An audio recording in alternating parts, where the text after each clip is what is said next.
নিয়মিত হোমিওপ্যাথি বিষয়ক কন্টেন্ট পেতে হোমিও স্টাডির সাথে থাকুন। আজকে আমরা ক্যান্সারের একটা কেস দেখব। আমি এর আগে ফাউন্ডেশনাল ক্লাস নিয়েছি 5টা ক্যান্সারের উপরেই। তো আজকে আমরা প্রথম কেস দেখব এবং আপনারা সাথেই থাকুন। আচ্ছা, তো আজকে আপনাদের সাথে 17তম লেকচার। আজকে এই বিষয় থাকবে ক্যান্সার ম্যানেজমেন্ট আমরা কিভাবে করব। তো সেটা আজকে আমরা একটু দেখে নিই। তো এগুলো তো আপনারা দেখেছেন, গতদিন আমি রেখেছি পূর্ববর্তী ক্লাস থেকে। সবাইকে অসংখ্য ধন্যবাদ যারা হোমিও স্টাডিজের সেমিনারে অংশ অংশ নিয়েছেন, দেশের বিভিন্ন প্রান্ত থেকে এসছেন। সবাইকে আন্তরিক শুভেচ্ছা এবং ধন্যবাদ। তো এগুলো ফাউন্ডেশনাল স্লাইডস, হেলথ স্টেজের বিভিন্ন স্টেজ, বিভিন্ন পেশেন্টকে আমরা দেখছি। তো আজকে ক্যান্সার গ্রুপটাকে আমরা সি অ্যান্ড ডি, আমরা ডির মধ্যে রাখবো। কোনো একটা সমস্যা নিয়ে এনারা আসেন না, বা একদিনে এই সমস্যাটা হয় না। তো আপনাদেরকে আমি বরাবরই এটা এসে রিমাইন্ডার যে mental, emotional and physical plane কিভাবে কোনটা কার উপরে ডোমিনেট করে সিমটম যখন আমরা নেব।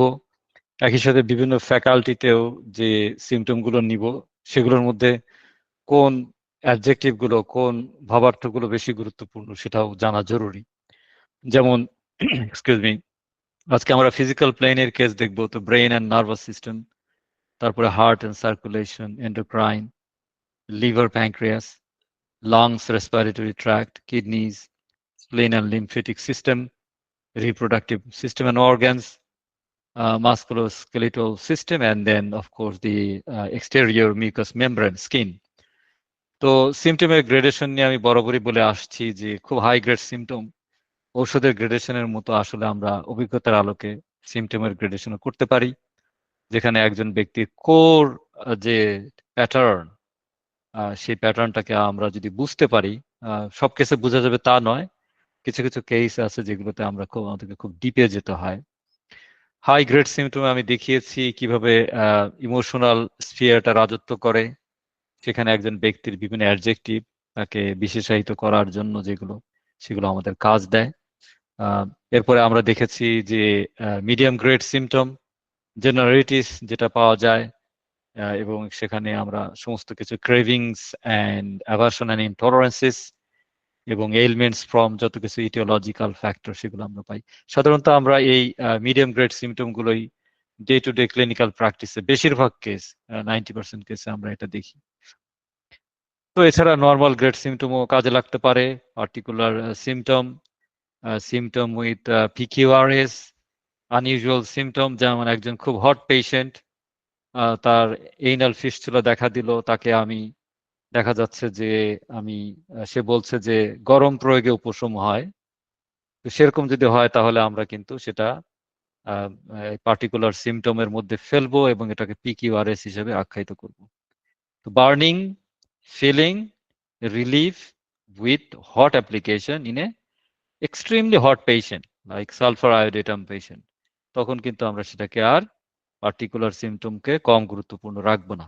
অর্থাৎ একটা কম গ্রেডের সিমটমও তখন অন্যান্য জেনারেটিসকে ওভাররাইড করতে পারে। এটাও আমাদের কিন্তু মাথায় থাকতে হবে। জাস্ট বিকজ আমি দেখিয়েছি যে এগুলো কম গুরুত্বপূর্ণ, তার মানে এই না যে 1000টা কেসের মধ্যে 10টা কেস আপনার অন্যরকম হবে না, তা কিন্তু নয়। তো আমরা বলেছি জিনিয়াস সিমটম অ্যান্ড সিস্টেম, এই যে ত্রিভুজের যে 3টা পাশ এবং প্রত্যেকটা অঙ্গের মধ্যে যে যে জিনিসগুলো আমরা নেই, এই সব মিলেই আসলে সিমিলিমাম প্রেসক্রিপশন হয়। কোনো কোনো প্রেসক্রিপশন 90% ম্যাচ হয়, কোনো কোনো প্রেসক্রিপশন 80%, কোনো কোনো প্রেসক্রিপশন 60-50% ম্যাচিং করা সম্ভব। এবং ডিপেন্ডিং অন সিমিলিমাম কোয়ালিটি কত পার্সেন্ট ম্যাচিং হবে এই 3টা ত্রিভুজে আমরা একইভাবে সেই সাথে সেই কেসগুলোর দ্রুত আরোগ্য সেই অনুযায়ী আমরা দেখব। যেমন আমাদের যদি সিমিলিমাম 90% কারেক্ট হয়, আমরা সেই কেসে সাধারণত 1 থেকে 2টো ওষুধের মধ্যেই যত জটিল প্যাথোলজিক্যাল হোক বা অ্যাডভান্সড হোক আমরা কিন্তু উঠিয়ে নিতে পারি। আবার যদি আমাদের অনেক প্রচেষ্টার পরেও ম্যাচিংটা যদি 60% বা 50% হয়, তাহলে আমরা কিন্তু পার্শিয়াল সিমিলিমাম দিয়ে পার্শিয়াল রিলিফ বা প্যালিয়েটিভ রিলিফ আমরা দিতে পারি। আমাদেরকে এটার এই ত্রিভুজটার মানে হচ্ছে এটাই। এই যে সিনার্জি, এটাই হচ্ছে হোমিওপ্যাথির প্রাণবিন্দু। এটা সারা জীবন আপনাদেরকে কাছে রাখতে হবে, শিখতে হবে, এবং এটার মধ্য দিয়েই আপনাদেরকে সমস্ত কেস বুঝতে হবে। এন্ট্রি পয়েন্টস টু সিমিলিমাম, আমরা অনেকভাবে কেসে ঢুকতে পারি, আমরা বুঝেছি। আমরা জেনারেলস নিতে পারি, disease history, etiology, mental emotional characteristics, কি নোটস। তো আমরা আজকে দেখব যে আমরা কিভাবে জেনারেলস অ্যান্ড আদার্স নিয়ে জটিল কেসও, অ্যাডভান্স প্যাথোলজি, গ্রুপ ডির কেসও আমরা সলভ করতে পারি। তো কেস টেকিং এ অ্যাকচুয়ালি আপনার যে হানিম্যান স্যার যেটা বলে গেছেন যে একজন চিকিৎসককে সমস্ত প্রকার প্রেজুডিস অর্থাৎ পূর্ব ধারণা থেকে মুক্ত থাকতে হয়, উন্মুক্ত মনের একজন মানুষ হয়, এটা কিন্তু সবচেয়ে গুরুত্বপূর্ণ। কারণ আমরা তো আসলে ডায়াগনস্টিক মেশিনের উপরে নির্ভর করি না, প্যাথোলজিক্যাল রিপোর্টের উপরে নির্ভর করি না। আমাদের কিন্তু সমস্ত ইন্দ্রিয় আসলে প্রয়োগ করতে হয়, সেই সাথে বুদ্ধি, বিবেক এবং অভিজ্ঞতা অ্যান্ড ইনটুইটিভ মাইন্ড সবকিছু প্রয়োগ করতে হয়। তো এটা সবসময় আপনারা মাথায় রাখবেন। তো আজকের যে কেস, ইনি হচ্ছে আসলে একজন 36 বছর বয়স্কা একজন নারী। আমি কেসটা আপনাদেরকে একটু ব্লক করে দেখাই। এটা ইকবাল স্যার হয়তো ক্লাসে আছেন কিনা আমি ঠিক জানি না, ওনারই চেম্বারের কেস, এবং এটা আমি দেখেছি 11ই ডিসেম্বর 2025 সালে। তো এই ভদ্র মহিলা, আমি নামটা হাইড করে রেখেছি প্রিভিসির কারণে, 36 বছর বয়স্কা, ফিমেল পেশেন্ট, উনি একজন বিবাহিতা। তো ওনার অনেক সমস্যা, তো তার মধ্যে যে সমস্যাটা উনি বলছেন সেটা হচ্ছে অফকোর্স যে ওনার ভুল চিকিৎসা বা অপচিকিৎসা বা সঠিক চিকিৎসা না হওয়ার ফলে আসলে বাম স্তনে, লেফট ব্রেস্টে তার যে টিউমার বা গ্রোথ হয়েছিল সেটা আসলে রিমুভ করা হয়েছে।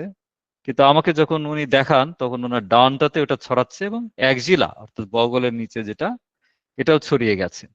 এছাড়া ওনার ভেরিয়াস প্যাথোলজিক্যাল রিপোর্টে আমরা অনেক কিছু পাচ্ছি, যেমন কিছু উদাহরণ দিচ্ছি। ইউটেরাসের সমস্যা ছিল 2021 সালে, টিউমার ছিল এবং গ্রোথ ছিল, এবং সেখানে ব্লিডিং ছিল।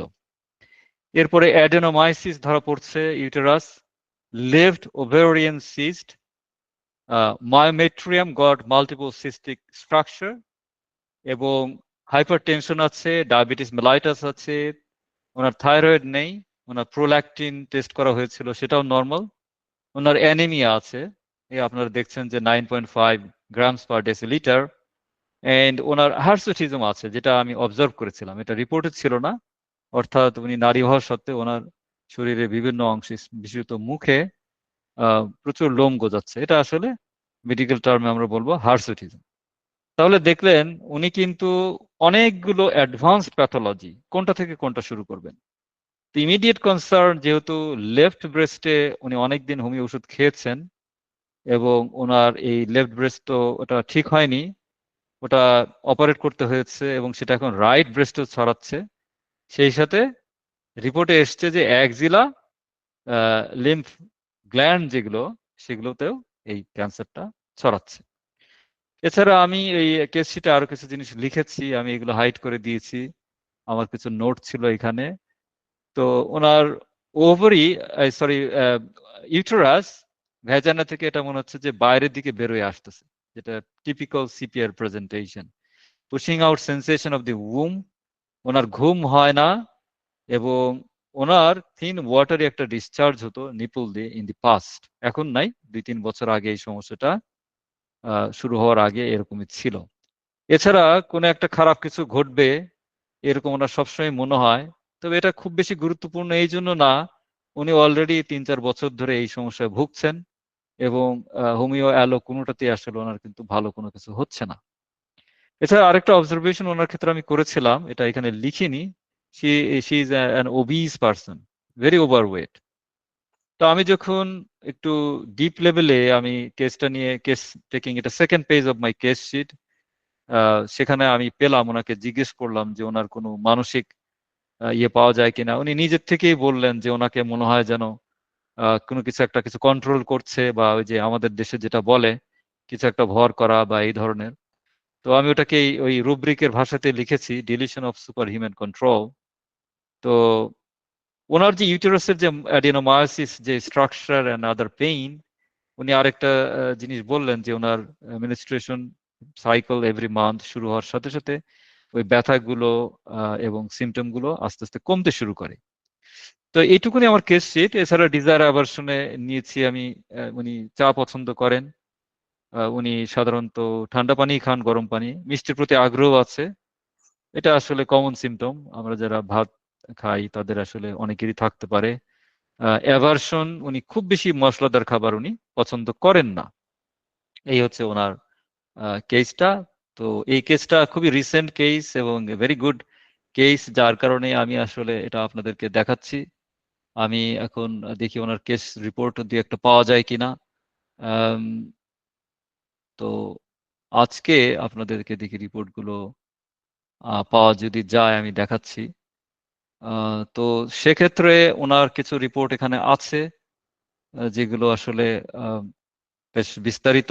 আপনি দেখতেই পাচ্ছেন যে রাইট ব্রেস্টে এখন হচ্ছে very tiny cystic areas are noted scatteredly around the nipple area.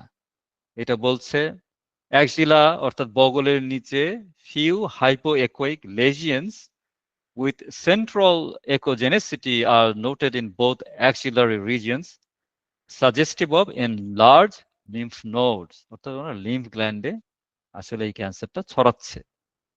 হ্যাঁ, তো এটা আর কি বলছে। তো তারা এবং দেখেন বেশ বড়, কিন্তু প্রায় 15.6 mm by 14.7 mm, and ওনারা 8.2 millimeter কথা বলছেন, ভলিউম অ্যাবাউট 98 ml।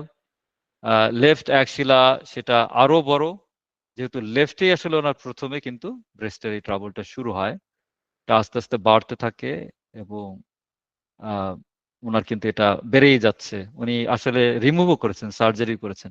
তাহলে এনারা ইমপ্রেশন দিচ্ছেন cystic lesions in right breast suggestive of fibrocystic changes, bilateral axillary lymphadenopathy।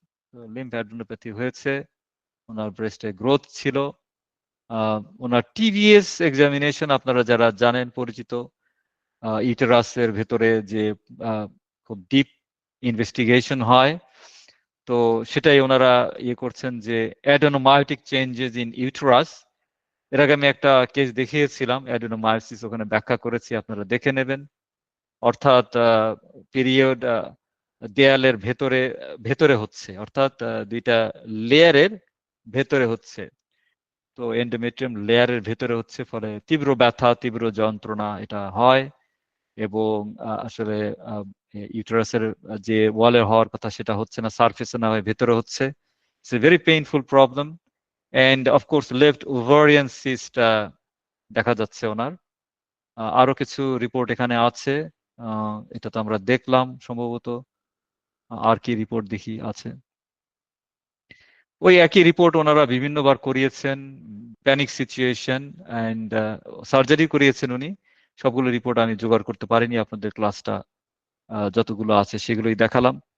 তো এই হচ্ছে ওনার কারেন্ট সিচুয়েশন। তাহলে আমরা দেখতে পাচ্ছি যে লেফট ব্রেস্টে উনি অলরেডি টিউমার বা যেগুলো গ্রোথ হয়েছিল সেগুলো রিমুভ করা হয়েছে। এখন রাইটে এটা ছড়াচ্ছে এবং ওনার অ্যাক্সিলা অর্থাৎ বগলের যে গ্রন্থিগুলো সেগুলো ছড়াচ্ছে। It is not a very good prognosis, it is not a very good prognosis. Adenomyosis আছে ইটারাসের, ওনার সিস্টিক ইয়ে আছে, সিস্ট আছে। থাইরয়েড আমরা নর্মাল পাচ্ছি, ভেরি হাই ওনার বিপি। উনি মেডিসিন নেন, কিন্তু ওনার অ্যাকচুয়ালি বেশ 170/110, এবং গত 5 বছর ধরে এটা হচ্ছে, এবং মারাত্মক রকমের অ্যানিমিয়া, এক্সেসিভ ব্লিডিং হয় ওনার পিরিয়ডের সময়। তো আপনারা দেখতেই পাচ্ছেন যে 15 বা 14 যেখানে হেলদি হবে সেখানে 9.5। ইট is a very good case of anaemia. তো এই হলো কেস আমাদের সামনে। আমাদেরকে একে ঠিক করতে হবে। তো আপনারা যারা আমার ক্লাস করছেন, তারা আপনারা জানেন যে আমি কেসটাকে বোঝার চেষ্টা করি। তো আমি একটু আগেই দেখালাম যে এটা আসলে স্কিনের কোনো কেস না, এটা এন্ডোক্রাইন ডিসঅর্ডার, এবং এটা আস্তে আস্তে লিম্ফ নোডে ছড়াচ্ছে। এটা আসলে মেটাস্টেসিস গ্রোথ হচ্ছে, মেটাস্টেটিক গ্রোথ হচ্ছে, এবং এটা আরো খারাপের দিকে যাওয়ার সম্ভাবনা আছে। ডাক্তাররা ওনাকে কেমো রেডিয়েশন নিতে বলছেন, কিন্তু উনি নেননি। তো আমি সেটাই আপনাদের সাথে আজকে আলোচনা করব, এই কেসটা কিভাবে আমরা ম্যানেজ করছি। তো চলুন আরো ভেতরে যাই। তো আপনারা সাজেশন দেন কি ওষুধ দিতে চান। প্রচুর গ্রোথ আছে, চ্যাট বক্সে আপনারা লিখতে থাকুন।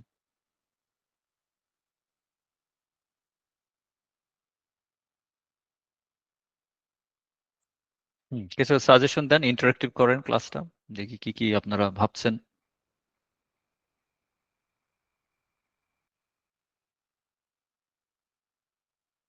আচ্ছা, বেশ ভালো proposal. Thuja Scrophularia nodosa, very good. Asterias rubens, excellent. আরো কিছু সাজেশন?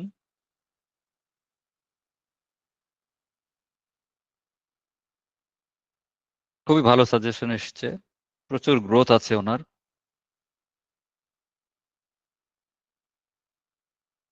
আরো কেউ কিছু বলেন? আব্দুল্লাহ রাব্বি বলছেন অ্যাস্টেরিয়া রুবেন্স। বাদশাহ হোমিও হল বলছেন ফার্স্ট থুজা দেন স্ক্রোফুলারিয়া নোডোসা। মাসুদ আল মামুন বলছেন ল্যাকেসিস। ল্যাকেসিস, ইয়া, লেফট সাইডেড। পেশেন্ট loquacious না, হ্যাঁ, patient is not loquacious, she is not in menopause, she is still in reproductive age. আরো কেউ কিছু বলেন? বেশ ভালো সাজেশন এসছে আসলে।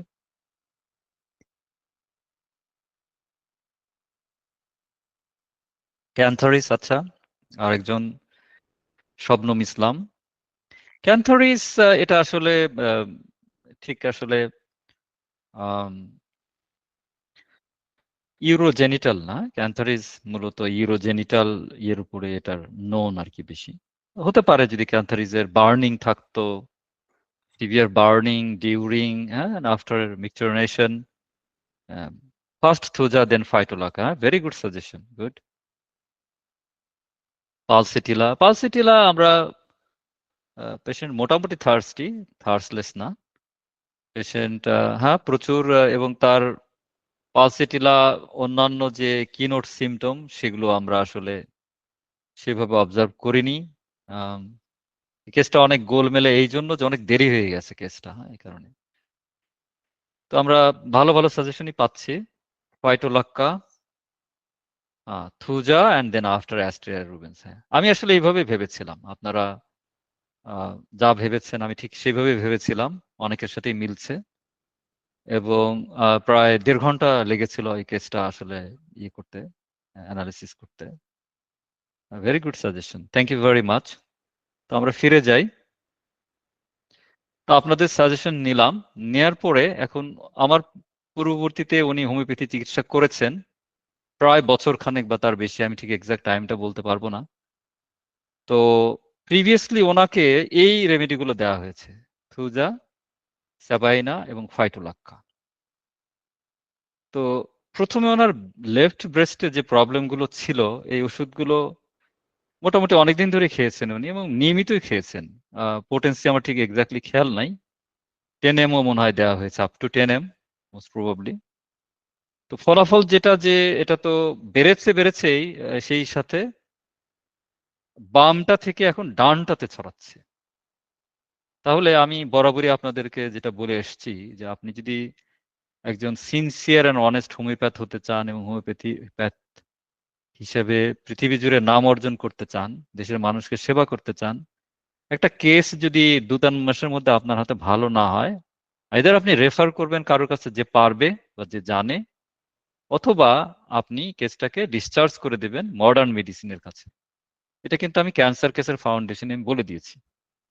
একটা কেস নিয়ে তার লেফট ব্রেস্ট থেকে ছড়াতে ছড়াতে ডান ব্রেস্ট এবং কাটাকাটি শুরু হয়ে গেল এবং এখন axilla involvement, it is a very bad prognosis, extremely bad prognosis. এবং এই কেসগুলো উইদিন 2-3 মান্থসের মধ্যে আপনি প্রথম দিনই বুঝতে পারবেন।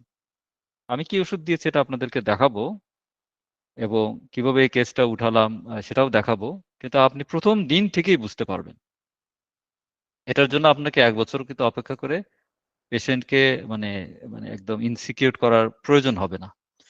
তো ঠিক আছে, স্যাবাইনা দেওয়া হয়েছে, ফাইটো দেওয়া হয়েছে, থুজা দেওয়া হয়েছে, আমি বাকি এগুলোর কেসও দেখাবো আপনাদের। আজকে যে ওষুধটা দিয়ে দেখাবো সেটা আমি আপনাদের সামনে আলোচনা করছি। অনেকেই এই নামটা দিয়েছেন, যারা যারা বলেছেন তাদেরকে সবাইকে ধন্যবাদ। তো এটার উপরে আপনার ক্লাসটা দেখে নেবেন, যে অ্যাস্টেরিয়াস রুবেন্স আমি পড়িয়েছি। আমি বলেছি যে এটা খুজা অক্সিডেন্টালিসের অ্যানিমাল কিংডমের অ্যানালগ মানে একটা বড় ওষুধ। Thuja is a polycrest remedy and very very well known antimiasmatic remedy. আমি যে কত ব্যবহার করেছি এটা, কতভাবে যে থুজা প্রয়োগ করেছি মানসিক সিমটম বাদ দিয়ে, এটা বলে আমি শেষ করতে পারবো না। কিন্তু এই ওষুধটা আমি যখন আপনাদেরকে পড়াই তখন আমি বলেছি যে এটা কিন্তু থুজা গ্রুপের যখনই আমরা পেশেন্ট পাবো, এই প্যাথোলজিক্যাল রেমেডি আপনাকে প্রথম ভাবতে হবে। ঠিক তেমনি আমি যখন ফাইটোলাক্কা পড়িয়েছি ওই ক্লাসগুলোতে আমি এটাও বলেছি ফাইটোলাক্কা দিয়ে আপনি কিভাবে ঢুকবেন। তাহলে প্রথম যে ব্যাপারটা দাঁড়ালো, patient will have multiple growth, like T occidentalis growth, এটা থাকবেই। কিন্তু এই ওষুধটার স্ফিয়ার অফ এটার যে ফোকাস ছোট, কিছু অর্গানের উপরে কাজ করছে, but it has got is own synthesis, it has got a own synergy. সেটাই আমি বলেছিলাম যে নিপলের কিছু আমরা দেখতে পারবো রিট্রাক্টেড। আমি কাউকে বলতে শুনেছিলাম যেগুলো এত ইম্পর্টেন্ট না, this are very important symptoms. যারা ক্লিনিকে যত বেশি রোগী দেখবেন আপনারা তত জানবেন যে এগুলো বাদ দিয়ে আসলে আপনারা ভালো হোমিওপ্যাথি করতে পারবেন না। এবং আমি আরো বলেছিলাম যে শুধু যে বাম ব্রেস্টে হবে তাই না, লেফট ব্রেস্ট যদি কোনো প্যাথোলজি নাও থাকে, এক্সকিউজ মি, আমি বলেছি যে পুলিং সেন্সেশন থাকতে পারে, আলসারেটিভ স্টেজ থাকতে পারে, রেডিয়েস টু দ্য আর্ম হতে পারে, এর বিভিন্ন রকম প্রেজেন্টেশন, নাইটলি শার্প পেইন যে ফাইটোলাক্কার সাথে কম্পিট করবে, এই রোগিনীর নাইটলি এরকম কোনো অ্যাগ্রাভেশন সে বলেনি। ল্যান্সিনেটিং আর স্মার্টিং পেইন, কিন্তু কন্টিনিউয়াস দর ধাচ্ছে। কিন্তু কোনিয়ামের মতো তার পিরিয়ডের আগে পরে কিছু প্যাথোলজি দেখা যাচ্ছে, যেহেতু এনার পুরো সমস্যাটাই এন্ডোক্রাইন বেসড ডিসঅর্ডার। ওনার শুধু যে পিরিয়ডের গন্ডগোল তাই না, ওনার যে ওভারিয়ান সিস্ট হচ্ছে তাই না, এমনকি ওনার অ্যাডিনোমায়োসিসের মতো বেশ সার্জিক্যাল কন্ডিশনও তৈরি হয়েছে। তাহলে প্রথম লাইনটা কি বললাম, cancer of the left breast that has metastasize to the axillary gland, এটা হচ্ছে entry point to Asterias rubens. তাহলে রাইট ব্রেস্টে হলে কি আপনি দেবেন না? হ্যাঁ, রাইট ব্রেস্ট থেকেও আপনি দিতে পারেন যদি বাকি অন্যান্য ইন্ডিকেশন আপনার ওদিকে যায়। তাহলে লেফটের দিকে আমরা 100টার মধ্যে হয়তো 70টা বা 80টা কেসে আমরা পাবো লেফট দিয়ে শুরু হয়ে রাইটে গিয়েছে। আপনার কাছে যখন আসলো তখন দুই ব্রেস্টে আক্রান্ত, আমি যখন কেসটা নেই তখন অলরেডি একটা অপারেটেড, ছড়াতে ছড়াতে এখন ডানটাতে শুরু হয়েছে এবং লিম্ফ গ্ল্যান্ড গুলো ছড়িয়ে পড়ছে। তো তাহলে দেখতে পাচ্ছেন যে আসলে লেফট রাইটের ব্যাপার না ওষুধটাকে বোঝা।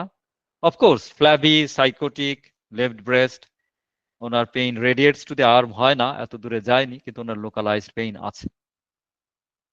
তাহলে আমি কি বলেছি যে অ্যাস্টেরিয়া রুবেন্স গ্রুপে আমরা যখন ভালো করে স্টাডি করব, আমরা ছোট্ট একটা দরজা দিয়ে ঢুকলাম, স্ফিয়ার অফ অ্যাকশন দিয়ে ঢুকলাম, কিন্তু সেটার এবার হোমিওপ্যাথিক স্যাটেলাইট সিমটম দেখেন।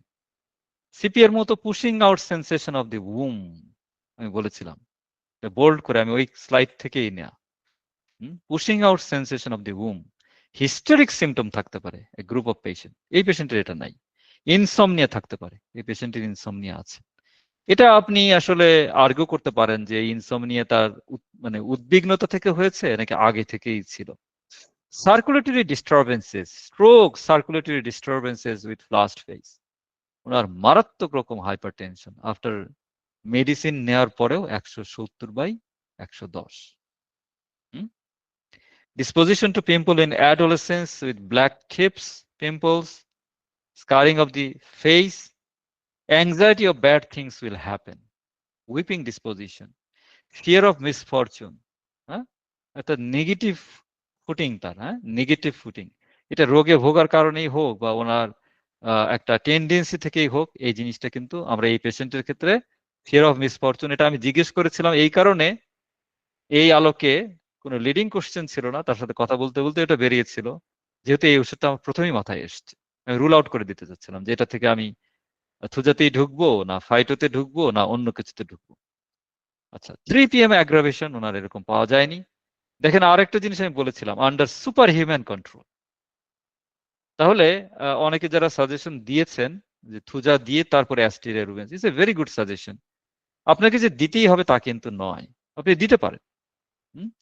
তাহলে আন্ডার সুপার হিউম্যান কন্ট্রোল, যেহেতু এটা একটা ছোট্ট পরিসরের থুজা, আমরা কিন্তু হিয়ারিং ভয়েসেস, আমি ডিডি দিয়েছিলাম Thuja, colic and uterine symptom disappear when menses start. এটা আমার প্রিভিয়াস লেকচার থেকে। তাহলে এনার ইউটেরাইন সিমটম কি ছিল? অ্যাডিনোমায়োসিস। উনি বলছেন ওনার যখন মাসিক শুরু হয় তখন ওনার যে অ্যাডিনোমায়োসিসের যে পেইন সেটা কম মনে হয়, যেটা দেখে অনেকে ভাবছিলেন ল্যাকেসিস। হ্যাঁ, Lachesis is also good choice. যদি অন্যান্য সিমটম মিলতো তাহলে আমরা ল্যাকেসিসকে ভাবতে পারতাম, আমরা কোনিয়ামকেও ভাবতে পারতাম। তাহলে দেখেন আমরা কিন্তু very good pathological picture with homeopathic schema আমরা কিন্তু অনেকগুলো কিনোট পেয়ে গেলাম। তাহলে আমরা এই যে ক্লাসের যে আজকে ফোকাস, যে এই কেসগুলো আমাদের যে মিস হওয়া যাবে না। থুজা আসলে আমাদেরকে আমি বলেছি যে এটাও ভাবতে হবে, তার সিপিআর সিমটম থাকতে পারে, তার গ্লোনাইন লাইক সার্কুলেটরি ডিস্টারবেন্সেস থাকতে পারে, ফাস্ট ফেস থাকতে পারে বেলেডোনার মতো, anxiety bad things will happen এরকম থাকতে পারে, তার anxiety bad things will happen like Argentum nitricum, like Carcinosin, like Natrum mur, like Ignatia, সেগুলোও কিন্তু থাকতে পারে। 3 PM অ্যাগ্রাভেশন আমি বলেছি, আমি ক্লিনিক্যালি ভেরিফাই করেছি থুজার এই সিমটম, এটা এই পেশেন্টের মধ্যে নেই। Hallucination under super human control, দেবদেবী ভর করেছে বা আমাদের দেশে বলে জিন বা একটা অশরীরী, এটা এই ফিলিংসটা কিন্তু ওনার আছে। এগুলো লিডিং কোশ্চেন করা যাবে না, একটু টেকনিক্যালি আপনাকে কোশ্চেনটা ঘুরিয়ে সুন্দর করে করতে হবে, নাহলে আপনি সত্যের দ্বার প্রান্তে পৌঁছতে পারবেন না। ওনার কোনো হিস্টোরিক প্রেজেন্টেশন নেই। নিউমোম্যানিয়া রিলিভ বাই কশন, এটা কখনো জিজ্ঞেস করা সম্ভব না আমাদের দেশে পেশেন্টদের। ওয়েস্টার্ন ওয়ার্ল্ডে আমরা জিজ্ঞেস করতে পারি ইজিলি, ভেরি ইজি হয়। ইন্ডিয়ার কিছু পেশেন্টকে আমরা জিজ্ঞেস করতে পারি, কিন্তু আমাদের দেশে এটা ভেরি টাফ এই কোশ্চেন গুলো। তাহলে আমরা কনকমিটেন্টও পেয়ে যাচ্ছি। আরো কিছু জিনিস দিয়েছিলাম, desire tea, spicy food and cold drinks, aversion meat and coffee, aggravation left sided, and amelioration menses. আমি আগেও বলেছি amelioration menses means circulatory and endocrine hormonal disorder. আমি যখন মেয়েদের ক্লাস কেসগুলো দেখিয়েছি এর আগে, তখন আমি এটা বিস্তর আলোচনা করেছি। অ্যামেলিয়েশন মেন্সেস মিনস এন্ডোক্রাইন, অর্থাৎ তার হরমোনাল ফাংশন ডিসঅর্ডার। তাহলে হরমোন কি কি আছে মেয়েদের? এস্ট্রোজেন, প্রোজেস্টেরন, প্রোল্যাকটিন, হ্যাঁ, luteinizing hormone, follicle stimulating hormone, thyroid hormone, এই সব কিছু মিলে নারীদের যেটা সাইকেলটা কন্ট্রোল হয়। এই ধরনের কোনো প্যাথোলজি ওনার ছিল না, ওনার একটু ডিসচার্জ যাচ্ছিল, রিট্রাক্টেশন এরকম কোনো ফিলিংস ওনাকে আমি বারবার জিজ্ঞেস করেছি, এরকম কিছু তার ছিল না। তাহলে কি কি দেওয়া হয়েছে ওনাকে? আমি যেহেতু কেসটা খুবই নতুন, মাত্র 5 সপ্তাহ হয়েছে, গতকালকে ফলো আপ ছিল, আমি ওনাকে দিয়েছি অ্যাস্টেরিয়াস রুবেন্স M2345 দিনে 2 বার, এবং এক একটা পোটেন্সি 7 দিন করে। উনি থার্ড ডেতে ফোন দিয়ে বলেছেন ওনার ব্যথা কমা শুরু হয়েছে। তো এটাই ছিল আপনাদের সাথে আজকে শেয়ার করা এই কেস।